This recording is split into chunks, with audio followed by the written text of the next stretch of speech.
Albert Einstein का नाम कौन नहीं जानता। दुनिया के इस महान और अपने समय के सबसे बड़े एवं प्रतिभाशाली वैज्ञानिक एल्बर्ट आइंस्टाइन का जन्म 14 मार्च 1879 में जर्मनी में हुआ था। दोस्तों, एल्बर्ट आइंस्टाइन का एक सैद्धांतिक भौतिक विज्ञानी थे। उन्होंने ऐसे ऐसे सिद्धांत दिए थे जिसने विज्ञान जगत को पलट कर रख दिया था। एल्बर्ट आइंस्टाइन के बारे में आप सभी बहुत कुछ जानते होंगे, पर वैज्ञानिक एल्बर्ट आइंस्टाइन से जुड़ी कुछ रोचक और दिलचस्प बातें इस वीडियो के ज़रिए आप जानने वाले हैं। तो आइए जानते हैं एल्बर्ट आइंस्टाइन से जुड़ी कुछ खास बातों को। दोस्तों, हम सभी जानते हैं कि एल्बर्ट आइंस्टाइन का जन्म 14 मार्च को मनाया जाता है, पर क्या आप जानते हैं कि एल्बर्ट आइंस्टाइन के जन्मदिन को जीनियस डे के नाम पे भी मनाया जाता है। एल्बर्ट आइंस्टाइन का जन्म जर्मनी के उल्म शहर में यहूदी परिवार में हुआ था। उनके माता पिता ने पहले उनका नाम उनके दादा के नाम पर अब्राहम रखा था, लेकिन ये नाम कुछ ज़्यादा ही यहूदी जैसा था, तब उन्होंने उनका नाम एल्बर्ट रख दिया।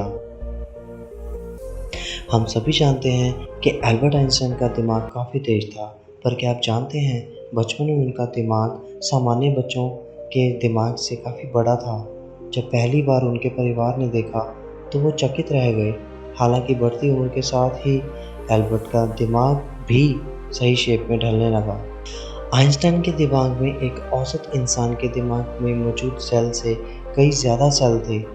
यही वजह थी कि वो बहुत ज़्यादा बुद्धिमान थे। दरअसल आइंस्टाइन की मृत्यु के बाद उनके परिवार की अनुमति के बिना उनका दिमाग निकाल लिया गया था। ये अनैतिक कार्य डॉक्टर थॉमस हार्वे द्वारा उनके दिमाग पर रिसर्च करने के लिए किया गया था।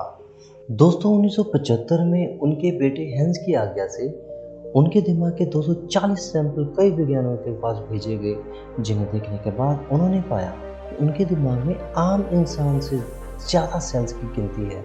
यही कारण था कि आइंस्टाइन आम लोगों से ज़्यादा बुद्धिमान थे। दोस्तों, एल्बर्ट आइंस्टाइन की शिक्षा के संबंधित आपको एक बहुत ही रोचक कहानी सुनाएंगे, जिसे सुनकर आप हैरान हो जाएंगे। एक बार उन्होंने अपनी माँ को एक पत्र देते हुए कहा, माँ, अध्यापक ने मुझे ये पत्र आपको देने के लिए कहा है। उसकी माँ ने जब जैसे ही वो पत्र पढ़ा, वह मन ही मन मुस्कुराने लगी। माँ को मुस्कुराता देख आइंस्टाइन ने कारण पूछा, जिस पर माँ ने बड़े ही प्यार से कहा, बेटा, इसमें लिखा है कि आपका बेटा कक्षा में सबसे होशियार है। हमारे पास ऐसे अध्यापक नहीं हैं जो आपके बच्चे को पढ़ा सकें, इसलिए आप इसका एडमिशन किसी और दूसरे स्कूल में करवा दो। ये सुनकर आइंस्टाइन बहुत ही खुश हो गए और पूरी लगन के साथ पढ़ाई में जुट गए और बड़े होकर एक महान वैज्ञानिक बन गए।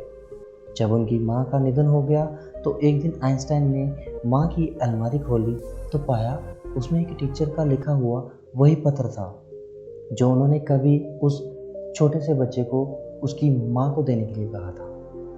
आइंस्टाइन ने वह पत्र खोला और पढ़ने लगा। आपको ये बताते हुए हमें बहुत दुख हो रहा है कि आपका बेटा पढ़ाई लिखाई में बहुत ही कमज़ोर है। जिस तरह से इसकी उम्र बढ़ रही है, उस तरह से इसकी बुद्धि का विकास नहीं हो रहा, इसलिए हम इसे स्कूल से निकाल रहे हैं। आप इसका एडमिशन किसी दूसरे स्कूल में करवा दीजिए, नहीं तो। एल्बर्ट आइंस्टाइन ने जब ये पत्र की जो लाइनें हैं वो सुनी तो उनकी आंखों में आंसू आ गए। दोस्तों, ये बहुत ही कम लोग जानते हैं कि आइंस्टाइन की व्यस्तता के चलते उनका तलाक हो गया था। जब उन्हें नोबेल प्राइज़ मिला तो उस पैसे को तलाक के बाद अपनी पत्नी को दे दिया था। एल्बर्ट आइंस्टाइन को सिगार पीने का बहुत ही शौक था। कहा जाता है कि वो अपनी बुद्धि का श्रेय अपने धूम्रपान की लत को दिया करते थे। दोस्तों, ये बहुत ही दिलचस्प बात है कि गैलीलियो गैलीली उनके सबसे पसंदीदा वैज्ञानिक थे। और रोचक बात यह है कि जिस वर्ष आइजैक न्यूटन का जन्म हुआ था, उसी वर्ष गैलीलियो की मृत्यु हुई थी, और जिस वर्ष आइंस्टाइन का जन्म हुआ था, उसी वर्ष मैक्सवेल का स्वर्गवास हुआ था। दोस्तों, क्या आप जानते हैं कि एल्बर्ट आइंस्टाइन ने कभी भी मोजे नहीं पहने और ना ही कभी शेविंग क्रीम का उपयोग किया, और तो और उनको अपने बालों को कंघी करना भी बिल्कुल पसंद नहीं था। लेकिन आज उनका बिना कंघी किया हुआ hairstyle genius hairstyle के नाम से जाना जाता है। दोस्तों, आपको ये जान के हैरानी होगी कि एल्बर्ट आइंस्टाइन बड़ी बड़ी बातों को याद रख लिया करते थे, पर क्या आप जानते हैं अक्सर वो छोटी छोटी बातों को भूल भी जाया करते थे। वो अक्सर तारीखें, फ़ोन नंबर और नाम भूल जाया करते थे। दोस्तों चलिए आपको एक और मज़ेदार किस्सा सुनाते हैं। एक बार एल्बर्ट आइंस्टाइन ट्रेन में सफ़र कर रहे थे। जब टिकट चेकर उनके पास आया तो उन्होंने अपनी टिकट दिखाने के लिए अपना हाथ जेब में डाला। जेब में टिकट ना मिलने पर उन्होंने अपने सूटकेस को चेक किया। वहाँ भी टिकट ना होने पर उन्होंने अपनी सीट के आसपास खोजने लगे। ये देखकर टिकट चेकर ने एल्बर्ट आइंस्टाइन से कहा कि मैं आपका टिकट हो सकता है आपका टिकट गुम हो गया हो, कोई बात नहीं, मैं आपको अच्छी तरह से पहचानता हूँ, मुझे पूरा यकीन है कि आपने टिकट जरूर खरीदा होगा। ये कहकर टीटी जब बाकी के लोगों का टिकट चेक करने वापस जा रहा था तो उसने देखा कि एल्बर्ट आइंस्टाइन अभी भी अपनी सीट के नीचे अपना टिकट ढूंढ रहे हैं। टीटी ने फिर से कहा कि आपको टिकट के लिए परेशान होने की ज़रूरत नहीं है, आपसे टिकट नहीं मांगा जाएगा। ये सुनकर एल्बर्ट आइंस्टाइन ने कहा, वो तो ठीक है, पर टिकट के बिना मुझे कैसे पता चलेगा कि मैं कहाँ जा रहा हूँ।